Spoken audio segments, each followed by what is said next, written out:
পড়াশোনার ক্লাস শুরু হয়ে যাবে আর এখানেই থাকবে। ও সুন্দর। মারজান, জানো আমার ভাইটা কিন্তু অনেক বড় সফটওয়্যার ইঞ্জিনিয়ার। তাই? তাহলে তো খুব ভালো হলো, আপনি আমার স্টাডিতে হেল্প করতে পারবেন।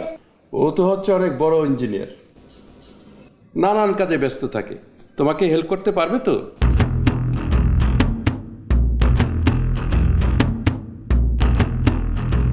সরি, আমি ফান করছি। আচ্ছা, তোমার আসতে কোনো কষ্ট হয়নি তো? এত বড় লং জার্নি তোমার বিরক্ত লাগেনি তো? ভাবি, খুব বিরক্তিকর একটা ঘটনা ঘটেছে ফ্লাইটের মধ্যে। কিরকম? আরে একটা ছেলে, ও একটু স্টুপিড টাইপের, বোঝাই যাচ্ছে লাইফে ফার্স্ট সে ফ্লাই করছে এবং অস্ট্রেলিয়ায় আসছে, তার কোনো আইডিয়া নাই অ্যাবাউট ফ্লাইট। ইমিগ্রেশনের লোকের সাথে মারামারি করছে, লাগেজের সাথে উল্টা খেয়ে পড়ে যাচ্ছে, মানে খুব বাজে একটা সিচুয়েশনের মধ্যে দিয়ে আমি আজকে এসেছি। ও, তাহলে এইসব তোমার সাথেই চলছে? বাংলার ছবিতে হর হামেশাই এরকম হয়।